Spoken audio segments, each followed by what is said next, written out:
नमस्कार सभी दोस्तों को। दोस्तों बी आर ओ की वैकेंसी आ चुकी हैं। जी हाँ दोस्तों, इम्पोर्टेंट नोटिफिकेशन के बारे में बात करेंगे। Border roads organisation, B R O का मतलब होता है क्या? बी आर ओ का मतलब होता है बॉर्डर रोड ऑर्गेनाइजेशन। इसकी वैकेंसी आ चुकी हैं दोस्तों। बात करने वाले हैं जो रोड का काम चलता है बनाने के लिए लिखा हुआ है, please read the instructions carefully before filling up the application form. तो ये इसी की वैकेंसी है, लिखा हुआ है बॉर्डर रोड ऑर्गेनाइजेशन। ठीक है, तो सबसे पहले हम बात करते हैं पोस्ट के नेम की बात करते हैं।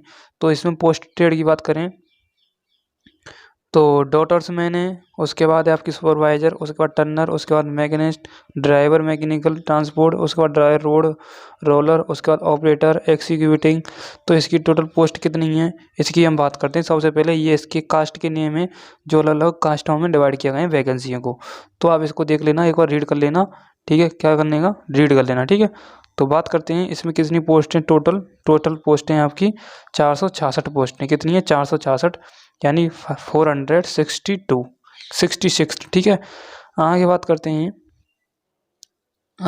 हैं। नोट फर्स्ट में लिखा हुआ है the yearly advertisement published in employment news 10 से 24 अगस्त 2024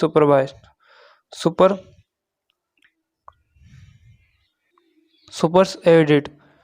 तो ये जो आपकी एडवर्टीज पब्लिश न्यूज है एम्प्लॉयमेंट के लिए, वो 10 से 24 अगस्त 2024 के बीच में। ठीक है, तो उसके जो नोटिफिकेशन निकले हैं उसकी जगह निकली है आपकी 466, किसकी? Border road organisation. ठीक है, आगे बात करते हैं पोस्ट के नेम की बात करें। उसके बाद टोटल वैकेंसी हैं आपकी, जैसे वैकेंसियों को अलग अलग डिवाइड किया गया है। ठीक है, जैसे लिखा हुआ तीसरे पॉइंट में, the various category of benchmark disabilities and their functional physical requirement of these post given on under. ठीक है, ये पोस्टें और ये फिजिकल वैकेंसी दे रखी हैं आपकी। फिजिकल रिक्वायरमेंट दे रखा है इनका, जैसे कास्ट के नियम में ये। ठीक है, उसके बाद इसमें पोस्ट के नियम में टोटल वैकेंसी है। ठीक है, और एक कैटेगरी वाइज डिस्ट्रीब्यूशन है। ठीक है, आगे बात करते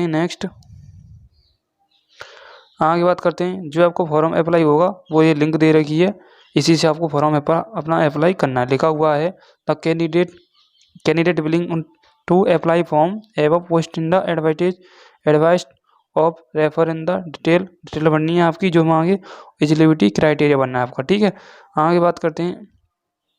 और last date except application also available on website, ये रही है आपकी। ठीक है, और इससे आपका फॉर्म अप्लाई रहेगा, ये लास्ट डेट के लिए। ठीक है, मतलब डेट मेरा तो लिंक सेम है, उसी से आपका फॉर्म अप्लाई होगा, इसी से मतलब लास्ट डेट। ठीक है, ये फिक्स कर दी गई है। ठीक है,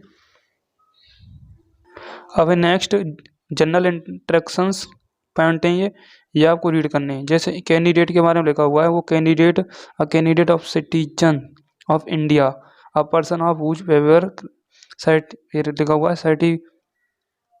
certificate of eligibility has been issue in the government of India. ठीक है, ये दो पॉइंट आपको फॉलो करने होंगे। उसके बाद लिखा हुआ है centre of physical efficiency test और प्रैक्टिकल टेस्ट लिखा हुआ है, trade test and written test के बारे में भी लिखा हुआ है। कुछ आपको पॉइंट पढ़ लेने हैं, रीड कर लेने हैं। ठीक है, आगे बात करते हैं अगले पॉइंट पर।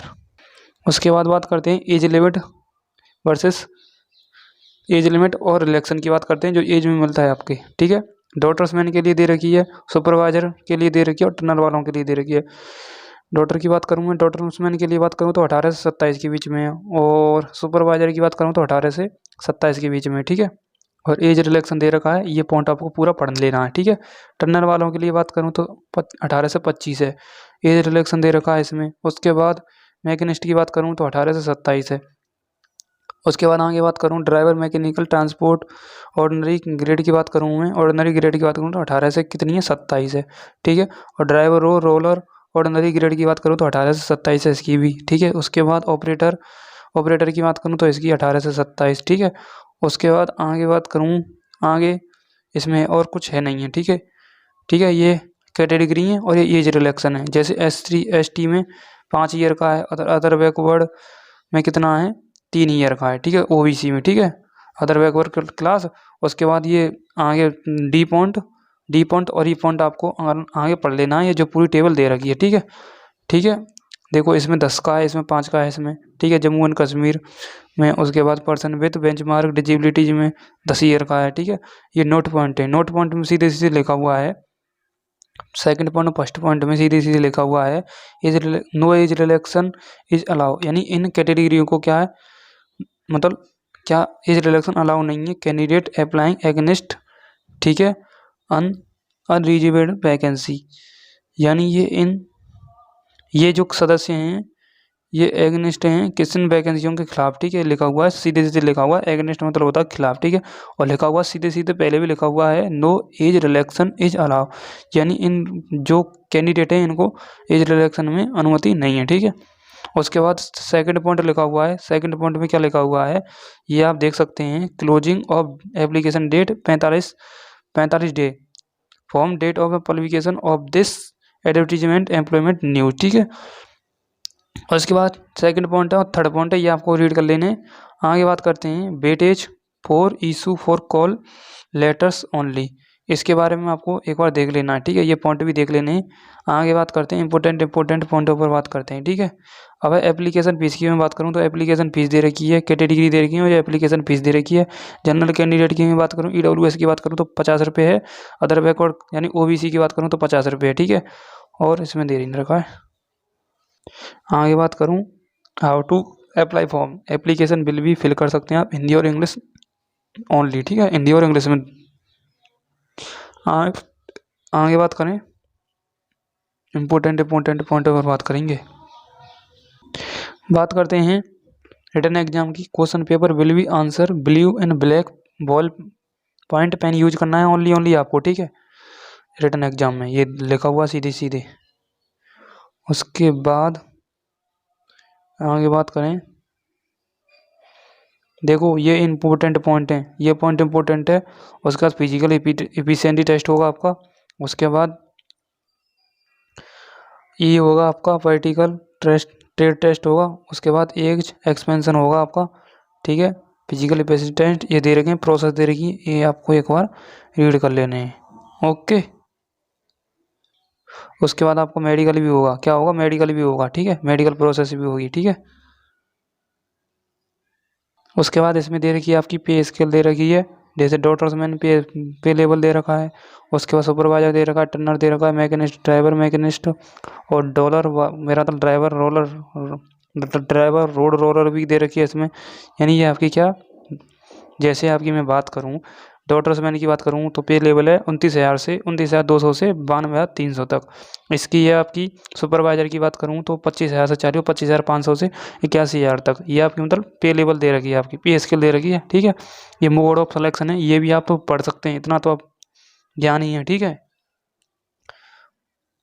आगे बात करूँ आगे, उसके बाद ये दे रखा है आपका फिजिकल एफिशिएंसी टेस्ट यानी पीईटी, ये एक्टिविटी जैसे 1 मील रन आपको कितने करना है, 1.6 किलोमीटर मिनिमम आपकी दे रखी है, ओनली पेसिंग टेस्ट होगा आपका, ठीक है, ये 10 मिनट में आपकी क्लियर करनी है, ठीक है, ठीक है। नोट लिखा हुआ है 1 मील कंप्लीट विद इन, टाइम भी दे रखा है इसमें, ठीक है, 10 मिनट बहुत है, 1600 मीटर कोई ज़्यादा नहीं है, ठीक है।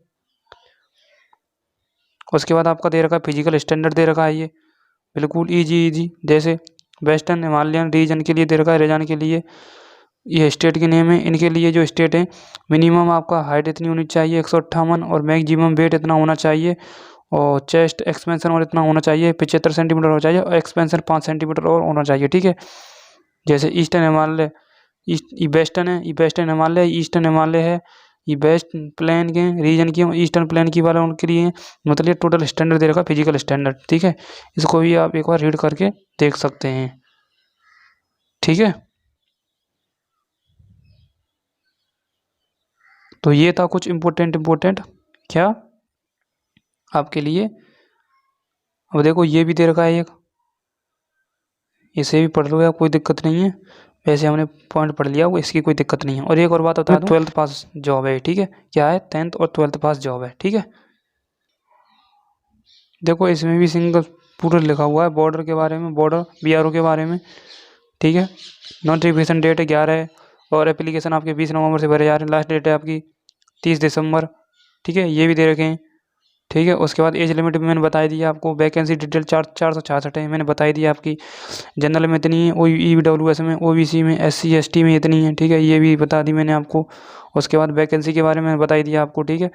उसके बाद आगे मैं बताऊँ एजुकेशन क्वालिफिकेशन, ओनली 10th और 12th पास होनी चाहिए, लिखा हुआ है, लिखा हुआ 12th लेवल एग्जामिनेशन, ठीक है। साइंस किसी भी बोर्ड से होना चाहिए या 2 ईयर सर्टिफिकेट होना चाहिए, ठीक है। उसके बाद आगे बात करूँ मोड ऑफ सिलेक्शन की बात करूँ। देखो मोड ऑफ सिलेक्शन की बात करूँ, 1 मिनट, अरे हट जाता हूँ। मोड ऑफ सिलेक्शन की बात करूँ, देखो रिटन एग्जाम, फिजिकल टेस्ट होगा आपका, स्किल टेस्ट होगा, डॉक्यूमेंट वेरिफिकेशन, मेडिकल एग्जामिनेशन। तो ये हैं कुछ इंपॉर्टेंट जो रूल हैं, ठीक है। मिलता हूँ नेक्स्ट अपडेट के साथ। Thank you so much, love you all, जय हिंद, जय भारत।